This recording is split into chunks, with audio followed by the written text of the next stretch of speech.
नमस्ते मित्रहरू, यहाँहरू सबैजनालाई मेरो युट्युब च्यानलको नयाँ एपिसोडमा हार्दिक स्वागत गर्दछु। आजको यस नयाँ एपिसोडमा मैले यहाँहरूलाई सुशासनको बारेमा चर्चा गर्ने प्रयत्न गर्दैछु। मेरो युट्युब च्यानल मार्फत यहाँहरूलाई मैले सामान्य प्रशासन, सार्वजनिक प्रशासनका विभिन्न विषयवस्तुहरूको बारेमा डिटेलमा जानकारी दिने प्रयत्न गर्दैछु। यसै सिलसिलामा मैले यहाँहरूलाई नयाँ सार्वजनिक प्रशासन, नयाँ सार्वजनिक व्यवस्थापनको बारेमा चर्चा गरिसकेको छु। ती भिडियोहरू यहाँहरूले मेरो यस युट्युब च्यानलमा हेर्न सक्नुहुनेछ। त्यसै सिलसिलामा सार्वजनिक प्रशासनको अघिल्लो कदमको रूपमा सुशासनको उत्पत्ति भएको र यो सुशासनभित्रका विभिन्न विषयवस्तुहरूलाई एक्जामिनेसन पोइन्ट अफ भ्यूले आज म यहाँहरूलाई डिटेलमा चर्चा गर्ने प्रयत्न गर्छु। त मित्रहरू, सुशासन भन्नाले के बुझिन्छ त? सुशासनको परिचय दिनुहोस् भन्ने क्वेसन आएको खण्डमा हामी कसरी डिल गर्ने त त्यसलाई भन्दा सुशासन भन्दा पहिला हामीले शासन भन्ने कुरा बुझ्नुपर्छ। शासन भनेको सरकारले कसरी कानुनहरू बनाउँछ र त्यो बनेका कानुनहरूको कार्यान्वयन कसरी गर्छ भन्ने कुरा नै शासन हो। त्यसैले त्यो सरकारले कानुन बनाउने कुराहरू र कानुन कार्यान्वयन गर्ने कुराहरू, त्यो दुईटै कुरामा सहभागिता, कानुनको शासन, मितव्ययिता, पारदर्शिता, जवाबदेहिता, उत्तरदायित्व जस्ता कुराहरू छन् अथवा राम्रो किसिमको हामीले चाहेको उन्नत प्रकृतिको शासन प्रणाली छ भने त्यसलाई सुशासन भनिएको सामान्य अर्थमा। कोफी अन्नानले के भन्नुभएको छ यसको महत्त्वलाई उजागर गर्दै भन्दा good governance is the single most important factor in eradicating poverty and promoting development भनिएको छ। अर्थात् उनले चाहिँ गरिबी निवारण गर्ने र विकासलाई प्रमोसन गर्ने, विकासको प्रबोधन गर्ने एकमात्र सिंगल उपाय भनेको सुशासन हो। जब मुलुक कुशासनको दलदलमा फस्छ तब त्यो देशमा न त गरिबीको अन्त्य हुनेछ न त विकासको पथमा नै त्यो देश लम्किनेछ। त्यसैले यदि हामी विकासको नारा अगाडि लाउँछौँ भने त्योभन्दा अगाडि हामीले सुशासन कायम गर्नुपर्ने हुन्छ। अब सुशासनको एउटा मात्रै परिभाषा छैन, यो यति धेरै जगडिएको विषय छ। शासनको परिभाषा पाउन कठिन छ भने त्यो राम्रो शासन, उन्नत शासन, चाहेको शासनको परिभाषा पाउन झन् गाह्रो छ। त्यसैले यसको सिंगल मोस्ट परिभाषा छैन। सामान्य लिटरल मिनिङ, लिटरल्ली हामीले हेऱ्यौँ भने सुको अर्थ असल र शासनको अर्थ हेरचाह गर्नु, सेवा गर्नु, प्रशासन गर्नु जस्ता कुराहरूलाई, व्यवस्थापन गर्नु जस्ता कुराहरूलाई जनाउँछ। त्यसैले सरकारले गर्ने जति पनि क्रियाकलापहरू छन् ती सबै क्रियाकलापहरू असल हुन्, जनताले चाहेको तरिकाले त्यो क्रियाकलापहरू गर्न सकियोस् भन्ने जुन मनसाय छ त्यसलाई नै हामीले सुशासन भनेर भन्छौँ। वास्तवमा जनमुखी, प्रभावकारी, पारदर्शी, उत्तरदायी शासन प्रणालीलाई हामीले सुशासन भन्न सक्छौँ। सरकारको समष्टिगत कार्यप्रणालीप्रति जनताको सन्तुष्टिको सूचकको रूपमा हामीले सुशासनलाई लिन्छौँ। सुशासन भनेको एउटा सरकारले के गर्न खोज्दैछ र त्यो गर्न खोजेको कुरा चाहिँ प्रति जनता कतिको सन्तुष्ट छन् भन्ने कुराको मापन पनि हो। त्यसैले जुन देशले राम्रो शासन दिएको छ त्यो देशमा जनताहरू खुसी हुन्छन्। जनता खुसी छन् भन्नुको मतलब सुशासन कायम भएको छ भन्न सकिन्छ। यो शासकीय प्रबन्धको सकारात्मक नतिजा हो। शासकीय प्रबन्धहरू, पब्लिक इस्युजहरू, पब्लिक मामलाहरूको प्रबन्ध गर्ने, व्यवस्थापन गर्ने सन्दर्भमा सरकारले जति राम्रो तरिकाले शासकीय मामलाहरूको व्यवस्थापन गर्न सक्छ त्यति नै वास्तवमा सुशासन राम्रो छ भनेर भन्न सकिन्छ। त्यसै शासकीय गतिविधिमा पारदर्शिता, उत्तरदायित्व, कानुनी शासन, मितव्ययिता, जवाबदेहिता, जनसहभागितामूलक प्रणालीलाई हामीले सुशासन भनेर भन्छौँ। मित्रहरू, सुशासन साधन हो कि साध्य हो भनेर हेऱ्यौँ भने वास्तवमा दुईटै हो। यो राज्य सञ्चालनको महत्त्वपूर्ण आधार हो, सार्वजनिक प्रशासन सञ्चालनको पछिल्लो नवीनतम अभ्यास पनि हो र यो शासन सञ्चालनको साधन र साध्य दुवै हो। साधन किन त हो त भन्दा जनताको अन्तिम सेटिस्फ्याक्सन, जनतालाई अन्तिम रूपमा सेटिस्फ्याक्सन दिने काम चाहिँ राज्यको लक्ष्य हो र त्यो सेटिस्फ्याक्सन कसरी प्राप्त गर्छन् जनताले भन्दा सुशासनको माध्यमद्वारा। त्यसैले यसलाई हामी साधन भनेर भन्छौँ। साध्य कसरी हो त भन्दा जनतालाई सही ढङ्गले सेवा प्रवाह कसरी गरिन्छ त भन्दा सुशासनको माध्यमद्वारा। सुशासनमा पुग्नु भनेको पनि वास्तवमा जनतालाई सही ढङ्गले सेवा दिनु नै हो र जनताले सही ढङ्गले सेवा दिनु नै सुशासनमा पुग्नु पनि हो। त्यसैले यसलाई हामी साधन र साध्य, ends and means of the governance भनेर पनि भन्छौँ। वास्तवमा शासन भनेको के हो त भन्दा the process of decision making and the process by which decisions are implemented or not implemented is called governance. Governance भनेको सरकारले निर्णयहरू कसरी लिन्छ र ती लिइएका निर्णयहरूलाई कसरी कार्यान्वयन गर्छ वा गर्दैन भन्ने कुरा नै गभर्नेन्स हो। त्यसैले गभर्नेन्स भनेको सिम्पली सरकारले के गर्दछ त, सरकारले गर्ने समष्टिगत क्रियाकलापहरू गभर्नेन्स अथवा शासन हो। त्यो शासन असाध्यै राम्रो हामीले खोजेको नतिजामूलक जनमैत्री जनमुखी छ भने त्यसैलाई हामीले सुशासन भन्ने हो। शासकीय व्यवस्थापनका हरेक इकाइहरू आम नागरिकप्रति संवेदनशील हुने, उनीहरूका कुराहरू सुनिने, उनीहरूकै पक्षमा निर्णयहरू गरिने र उनीहरू नै शासकीय प्रबन्धमा सम्मिलित हुने प्रबन्ध नै सुशासन हो।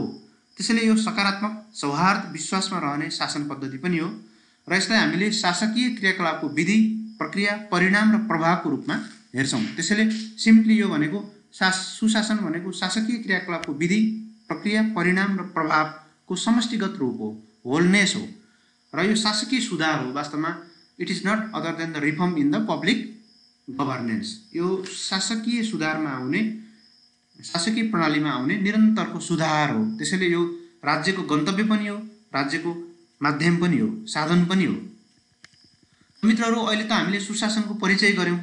अब सुशासनको अवधारणा कसरी जन्म्यो भनेर हेरौँ। सुशासन कसरी जन्म्यो त भन्दा यहाँहरूलाई थाहा छँदैछ, सार्वजनिक प्रशासनको उदय भए पश्चात सार्वजनिक प्रशासनको नयाँ जन्म न्यू पब्लिक एडमिनिस्ट्रेसन भनेर 1960 को दशकमा भयो र 1980 को दशकमा र 90 को दशकको पूर्वार्धमा न्यू पब्लिक म्यानेजमेन्टको जन्म भयो र त्यसपछि 90 कै दशकमा नै सुशासनको अवधारणाको जन्म भयो। अब सरकार उत्तरदायी हुनुपर्छ, सरकार जवाबदेही हुनुपर्छ, सरकार पारदर्शी हुनुपर्छ, सरकार जनसहभागितामूलक हुनुपर्छ, सरकारले रुल अफ लको पालना गर्नुपर्छ, सरकारले कन्सेन्सस ओरिएन्टेड भएर शासन गर्नुपर्छ, सरकार निरङ्कुश हुनु हुँदैन, सरकारले इकोनोमी इफिसियन्सी जस्ता कुराहरूबाट शासन सञ्चालन गर्नुपर्छ भन्ने मान्यता जुन 1990 को दशकमा आएको छ त्यो नै सुशासन हो।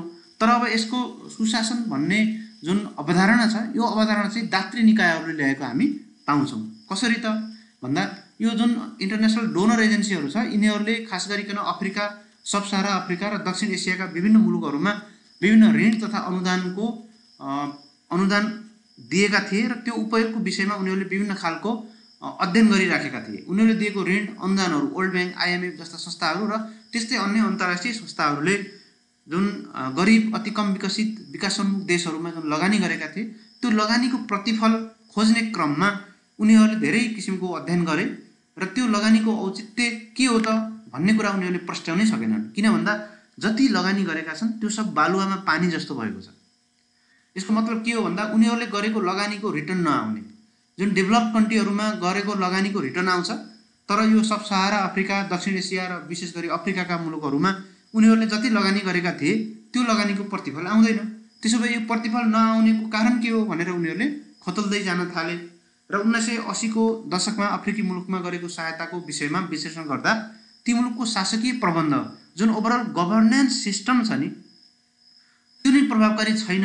त्यसैले गर्दा यहाँ गरिबी झन बढेको छ, यहाँ हामीले दिएको विकास सहायता पनि सही ढङ्गले प्रयोग हुन पाएको छैन भन्ने निष्कर्ष उनीहरूले निकाले। अब यस्तो निष्कर्ष निकालेपछि उनीहरूले के भने त भन्दा यो जुन गरिबी बढेको छ अथवा शासन प्रणालीमा झन खराबीहरू आएका छन्, यो कारणले गर्दा देश झन्झन जर्जर अवस्थामा पुगेको छ। त्यस्तो जर्जर अवस्थालाई उनीहरूले क्राइसिस इन गभर्नमेन्ट भनेर नामाकरण गरे। क्राइसिस इन गभर्नमेन्ट, सङ्कटग्रस्त सरकार भनेर नामाकरण गरे र यसको रेमेडीको रूपमा अब क्राइसिस त छ, शासकीय मामलामा विभिन्न खालका न जवाबदेहिता छ, न उत्तरदायित्व छ, न पारदर्शिता छ, न सहभागिता छ, न कानुनी शासन छ, न सहभागितामूलक शासन छ, केही पनि छैन, न समावेशीकरण छ, केही पनि छैन, नथिङ। त्यसो भए त्यस्तो सरकारलाई उनीहरूले के भने त सङ्कटग्रस्त सरकार भने र यस्तो सरकार, सङ्कटग्रस्त सरकारलाई सङ्कटबाट मुक्ति पाउनका लागि सङ्कट मोचनको रूपमा, सङ्कट मोचकको रूपमा हामीले उनीहरूले चाहिँ गुड गभर्नेन्स भन्ने एउटा नयाँ कन्सेप्ट ल्याए। अब शासनले हुँदैन, शासन is not enough, good governance is the required form of governance भनेर उनीहरूले भने।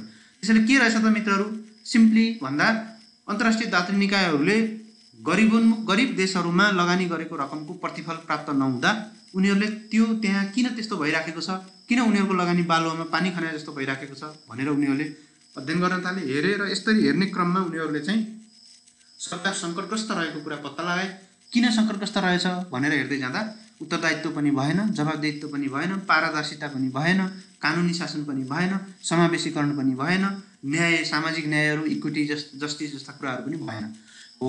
अब यिनी कुराहरू नभइसकेपछि त्यो सरकारलाई क्राइसिस भनियो र त्यो क्राइसिसबाट मुक्ति पाउनका लागि उनीहरूले रेमेडी एउटा चाहिँ औषधिको रूपमा सङ्कटग्रस्त सरकारलाई सङ्कट मुक्त गर्ने औषधिको रूपमा उनीहरूले प्रेस्क्रिप्सनको रूपमा गुड गभर्नेन्स जस्तो नयाँ अवधारणा ल्याए र पछि उनीहरूले अन्तर्राष्ट्रिय विकास सहायताको एउटा पूर्व शर्तको रूपमा गुड गभर्नेन्सलाई ल्याउन थाले र पछिल्लो समयमा हामीले गुड गभर्नेन्स मात्रै होइन गुड एनफ गभर्नेन्स जनताले चाहिए जति शासन दिनुपर्छ र त्यो शासन सही ढङ्गले गुड गभर्नेन्समा आधारित हुनुपर्छ र यस किसिमको शासन व्यवस्थालाई उनीहरूले सुशासन भनेर भने प्रशासनिक अधिकारको उचित प्रयोग नै सुशासन हो भनेर उनीहरूले भने यो सक्षम निष्पक्ष उत्पादनशील मितव्ययी छरितो जनमुखी र उत्तरदायी शासन प्रणाली हो र उनीहरूले फरेन एडको प्रभावकारी उपयोग हुन नसकी जनताको जीवनस्तर नउठ्नुमा शासकीय प्रणालीमा खराबी रहेको छ भन्ने निष्कर्ष निकालेका थिए र त्यसको रेमेडीको रूपमा गुड गभर्नेन्सको कन्सेप्ट अगाडि आएको गभर्मेन्टका कामलाई राइट ट्र्याकमा ल्याउन सुशासनको अवधारणा अगाडि ल्याइएको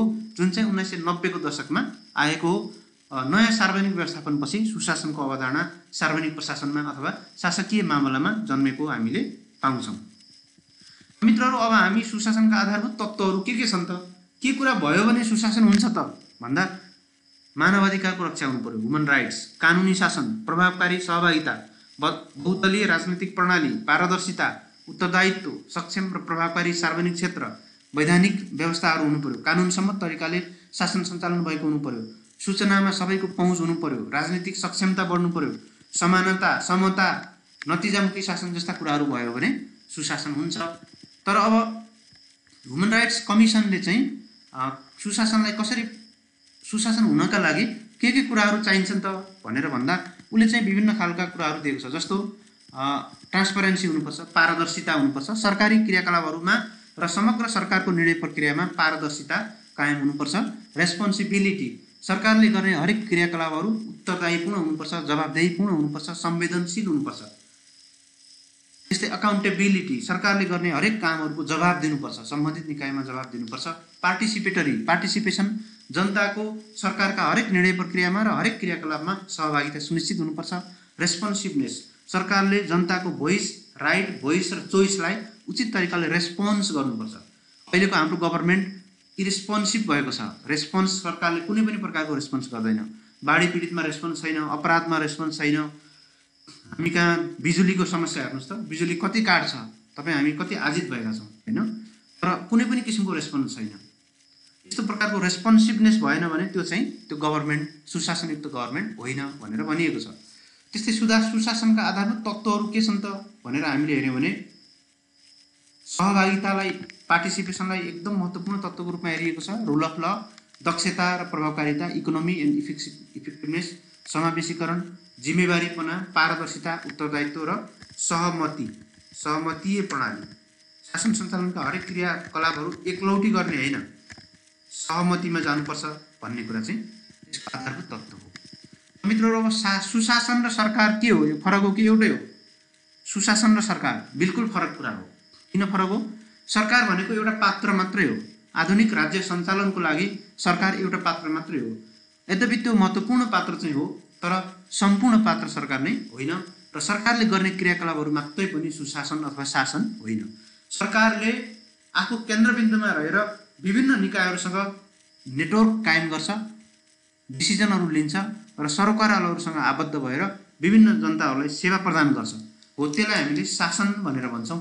त्यो शासन प्रभावकारी हुनुपर्छ भन्ने कुरा सुशासन हो। सरकारभन्दा माथि शासन हुन्छ र शासन असल हुनु सुशासन हो। सुशासन राज्य सञ्चालनका सबै अङ्गहरूको क्रियाकलाप समष्टिगत क्रियाकलाप हो भने सरकार त्यसको एउटा अङ्ग मात्र हो। त्यसैले सुशासन भनेको ठुलो हिस्सा हो। यसले सम्पूर्ण राज्य प्रणालीलाई समेट्छ भने सरकार त्यसको एउटा सानो हिस्सा मात्रै हो। त्यसले केवल नीति बनाउने र त्यो नीति कार्यान्वयन गर्ने प्रशासन, राजनीतिको पाटो र प्रशासनको पाटो मात्रै हेर्छ। तर सुशासनले निजी क्षेत्र, त्यस्तै कम्युनिटी बेस्ड अर्गनाइजेसनहरू, गैर सरकारी क्षेत्रहरू, मिडिया, पोलिटिकल पार्टी सबैलाई समेट्छ। सरकार मात्र राम्रो हुँदैमा सुशासन हुन्छ भन्ने छैन।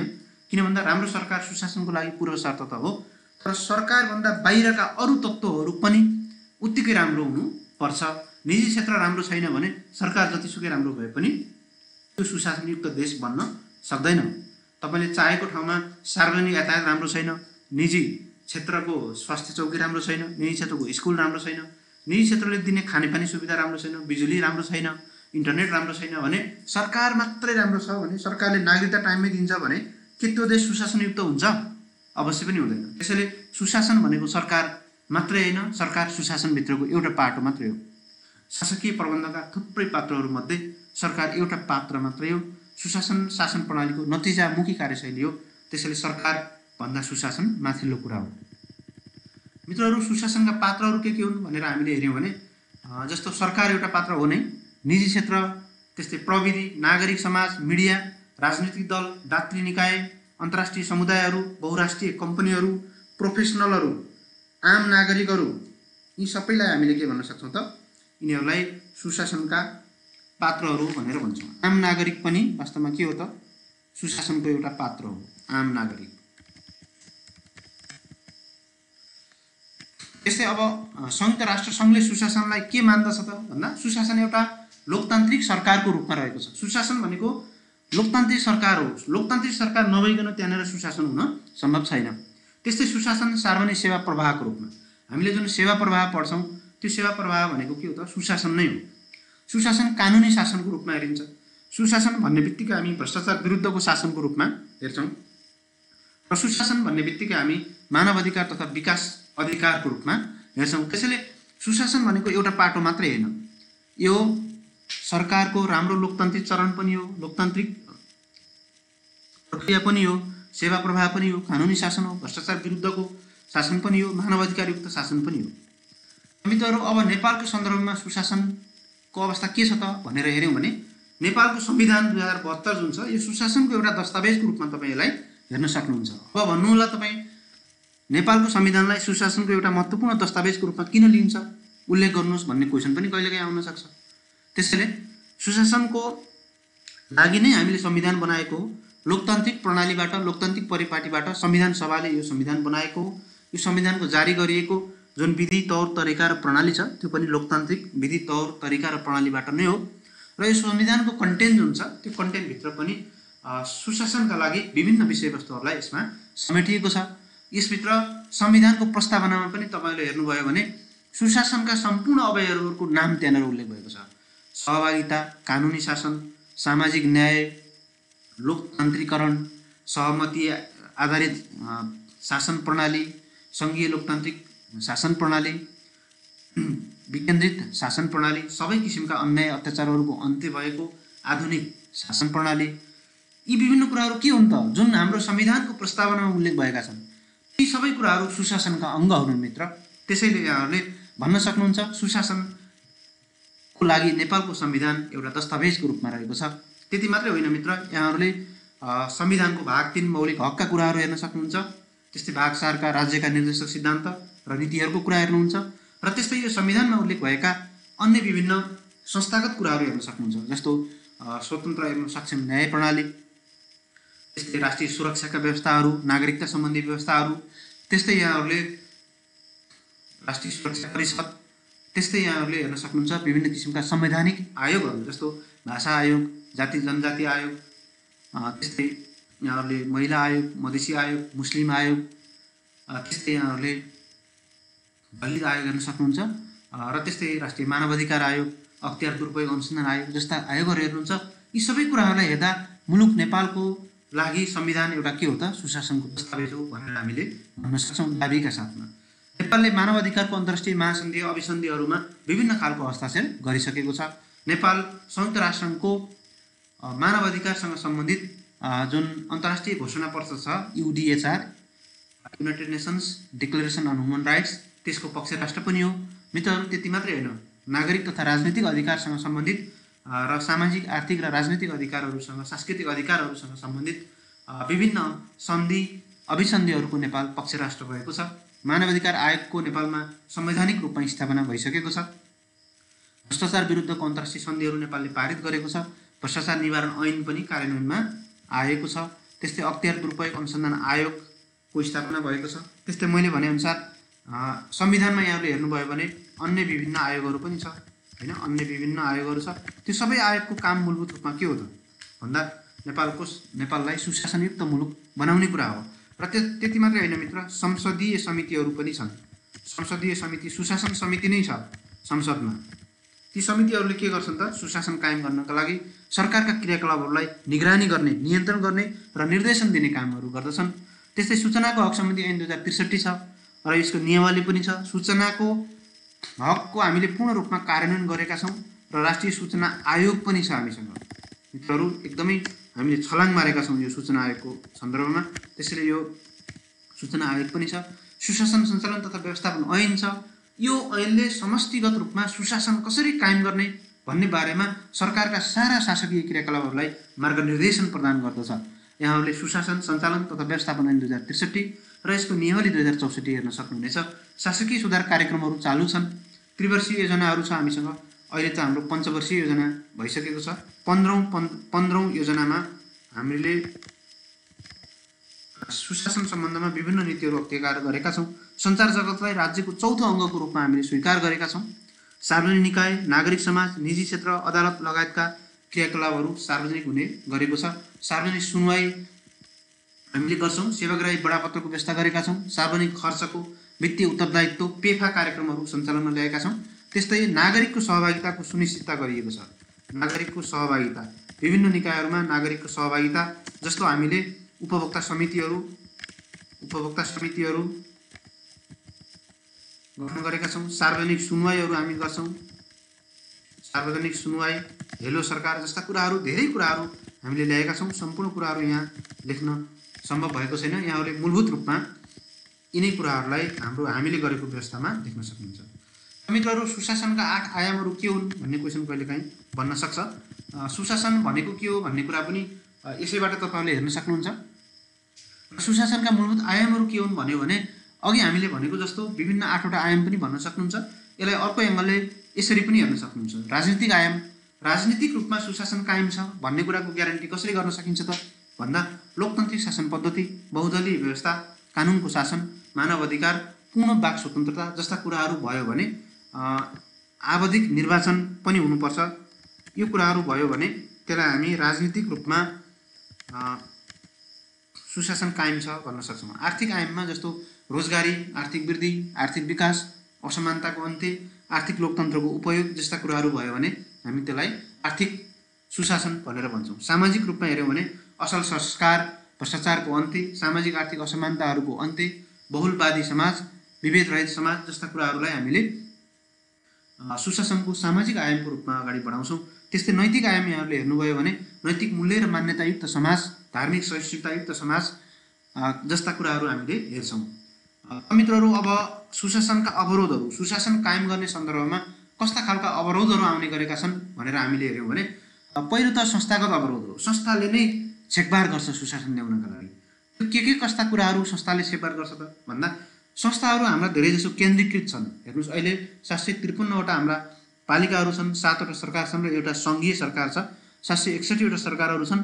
यी सबै सरकारहरू केन्द्रीकरण गर्न चाहन्छन्। काठमाडौँमा सिंहदरबारले, प्रधानमन्त्रीले आफूसँग भएको अधिकार आफैसँग राख्न चाहनुहुन्छ। त्यस्तै पालिकाले पालिकाको केन्द्रमा राख्छ, ओडालाई दिँदैन। ओडाले पनि त्यहाँभन्दा तल टोलहरूमा कुनै अधिकार दिँदैन, ओडामै राख्छ। यसरी केन्द्रीकरणसँग संस्थागत अवरोध हो। त्यो संस्थाको नेचर नै, बाई नेचर अर्गनाइजेसनहरू जहिले पनि के हुन्छन् भन्दा they tends to be centralized, always केन्द्रीकरण हुन खोज्छन्। भद्दा किसिमका सङ्गठनहरू छन्, अधिकार प्रत्यायोजन नहुने, कमजोर संस्थागत शुद्धिकरण हुने, संस्थागत मेमोरीहरू, इन्स्टिट्युसनल मेमोरीहरू नहुने जस्ता कुराहरू हाम्रो संस्थागत अवरोधको रूपमा रहेका छन्। मित्रहरू, अर्को हाम्रो प्रक्रियागत अवरोध छ। जस्तो हामी प्रोसेसमुखी छौँ। लामो प्रक्रिया, ड्यू प्रोसेस अफ लको नाममा हामीले जनतालाई अनावश्यक हैरानी दिने प्रयत्न गरिराखेका छौँ। हामी नतिजाको पछाडि लागेका छैनौँ, हामी प्रक्रियाको पछाडि लागेका छौँ। मित्रहरू, निजामती सेवाको बेसिक क्यारेक्टर्स जुन छ त्यो प्रोसेसलाई फलो गर्ने छ, तर त्यो प्रोसेसलाई सर्टकट गर्नेतर्फ हामी लागेका छैनौँ। यदि तपाईँ नतिजा मात्रै दिन खोज्नुहुन्छ भने नियामक निकायहरूले तपाईँलाई प्रक्रिया मिचेको आरोपमा तपाईँलाई जेलसम्म हाल्न सक्छन्। तपाईँको नतिजा तपाईँले कसैले हेर्दैन, सबैले हेर्ने प्रक्रिया नै हो। त्यसैले यो प्रक्रियागत अवरोध हामीसँग छ। अनावश्यक तहहरू छन्, त्यस्तै प्रक्रियागत जटिलता छ, सूचना प्रविधिको न्यून उपयोग भएको छ। हामी system based governance, system based ब्युरोक्रेसीमा गएका छैनौँ। अझै पनि हामी स्टेट बेस्ड ब्युरोक्रेसी र मसिन बेस्ड ब्युरोक्रेसीमा छौँ। ब्युरोक्रेसीको लेभल यहाँहरूलाई थाहा छ। सबभन्दा पहिला स्ट्रिट बेस्ड ब्युरोक्रेसी थियो, रोडमा जाने अनि शाखा कार्यालय खोल्ने र त्यहीँबाट सेवा दिने।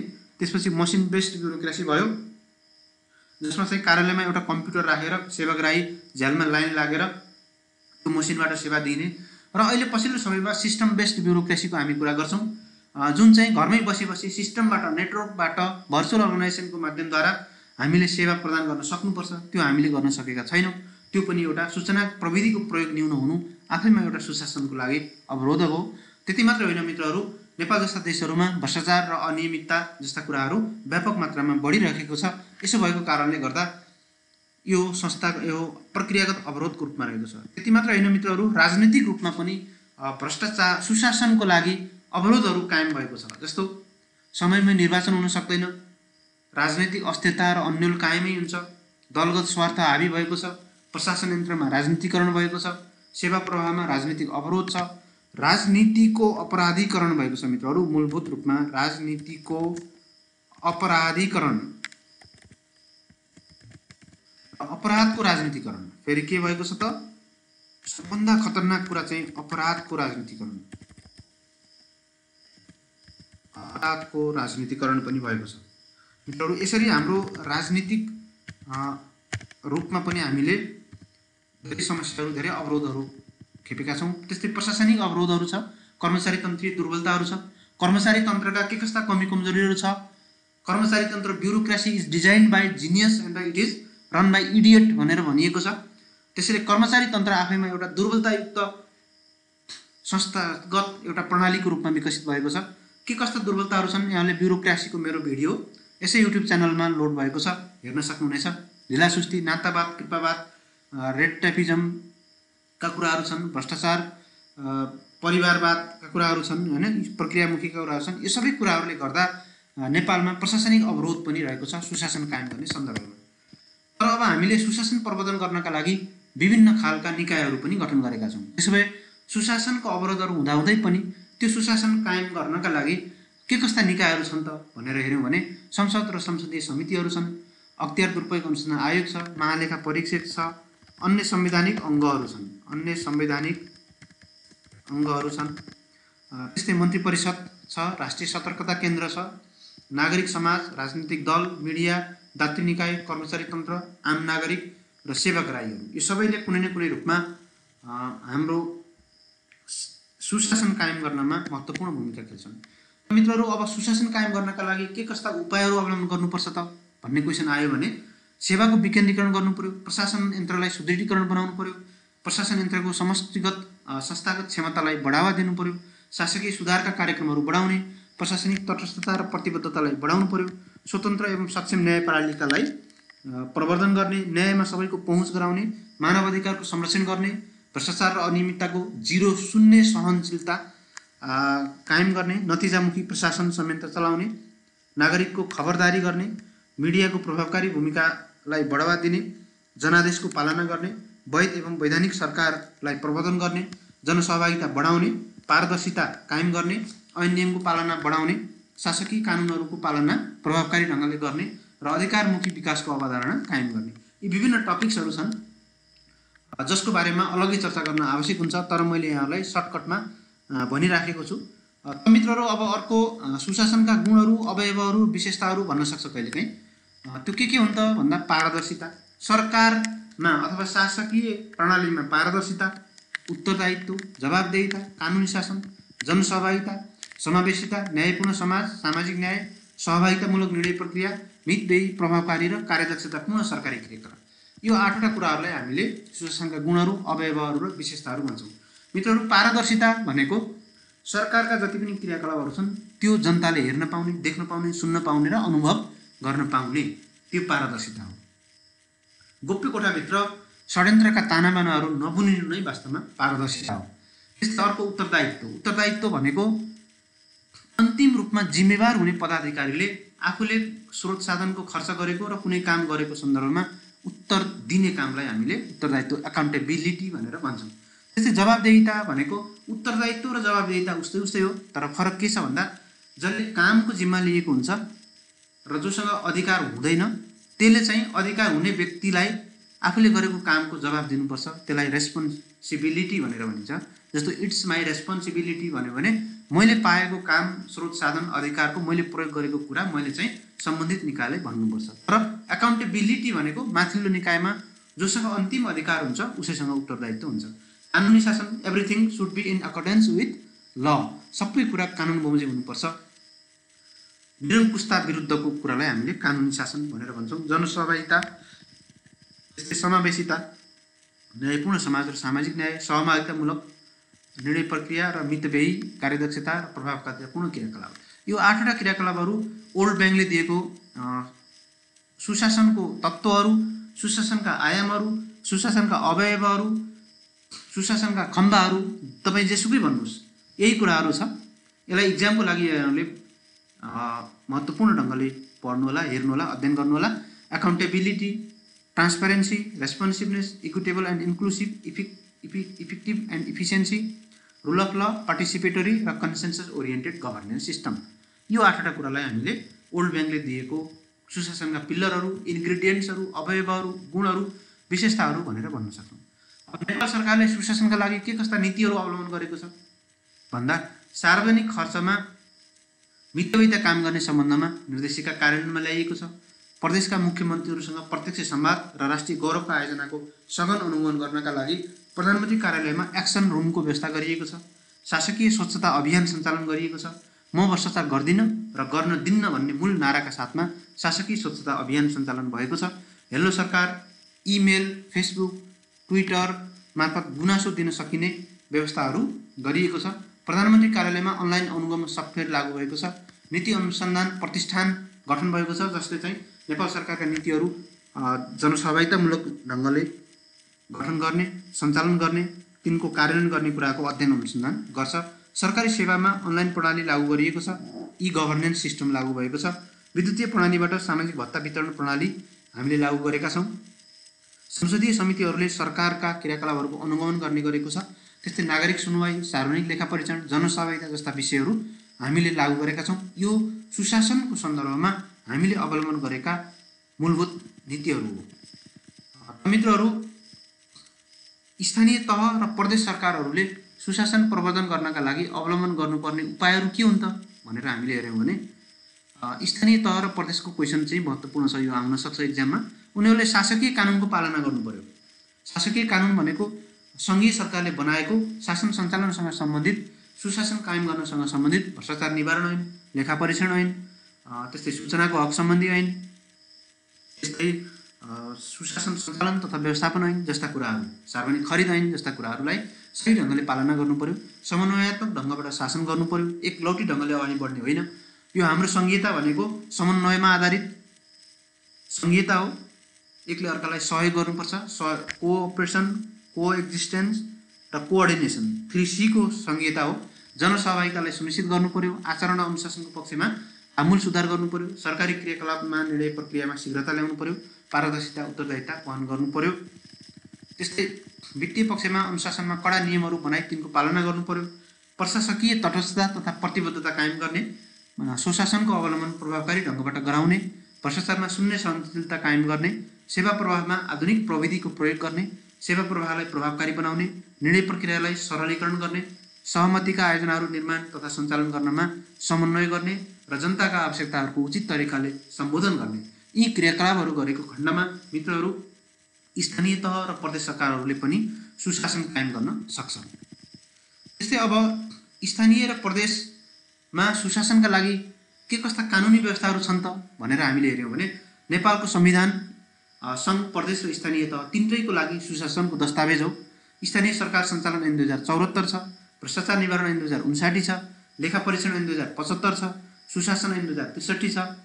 सूचनाको हक सम्बन्धी ऐन 2063 छ। त्यस्तै सार्वजनिक खरिद ऐन छ। निर्णय प्रक्रिया सरलीकरण निर्देशिकाहरू छ। विभिन्न खालका व्यवस्थापन परीक्षण सम्बन्धी निर्देशिकाहरू छ। त्यस्तै सरकारका अन्य निर्णयहरू, स्थानीय तहका आफ्नै प्रकारका विभिन्न वित्तीय अनुशासन र सुशासन सम्बन्धी निर्णयहरू, नियमहरू, अदालतका फैसलाहरू, यी सबै कुराहरूले स्थानीय र प्रदेश तहमा पनि सुशासन कायम गराउन मद्दत पुगेको छ। मित्रहरू, आजको यस युट्युब भिडियो मार्फत मैले यहाँहरूलाई सुशासनका विभिन्न विषयवस्तुहरूलाई पस्किने जमर्को गरेँ। मलाई लाग्छ यस युट्युब च्यानलबाट यहाँहरूले धेरै कुरा सिक्नुहुनेछ र अझै पनि सिक्नका लागि धेरै किसिमका खजानाहरू यहाँहरूलाई म दिने प्रयत्न गर्दैछु। आजको बसाइमा म यति नै गर्छु र आगामी दिनमा अर्को यस्तै युट्युब जानकारीमूलक युट्युब भिडियोको पर्खाइमा बस्नुहोला। हस्त नमस्ते।